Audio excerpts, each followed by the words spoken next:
Hi, Fem. In the UN General Assembly, Ruto had one of the best speeches that were presented that day. But I feel like Ruto's speech were all about gaslighting the international community. And you may ask me why. I don't want to be a hater. But I feel like he was more of representing a false image of domestic affairs, a false image of how things are back at home. Didn't we say that charity begins at home? How comes again that the guy who made this kind of a speech, listen? Madam President, this history is both a lesson and a warning. Institutions rarely fail because they lack vision or ideals. More often, they drift into irrelevance when they do not adapt, when they hesitate to act, and when they lose legitimacy. To remain relevant, institutions must be reimagined, must be reformed, renewed, and aligned with emerging realities.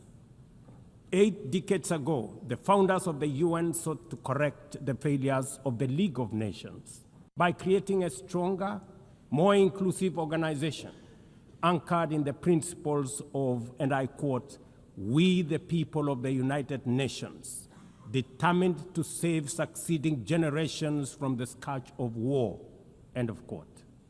Today, we are gathered for the UN at 80. The question is unavoidable. Is the United Nations relevant to the demands of our time? Can it continue to serve humanity in the face of current realities?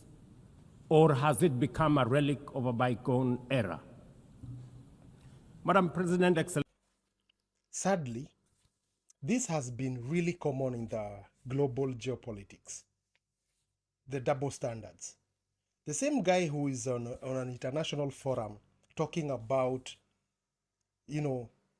institutions and how institutions are supposed to be strong and all that is the same guy back home crumbling his own institutions.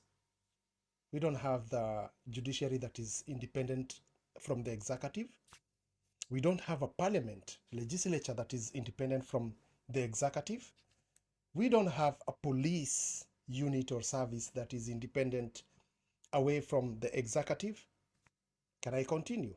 Even the anti-corruption agency. Think of any institution that was built or started in Kenya so that they can act independently.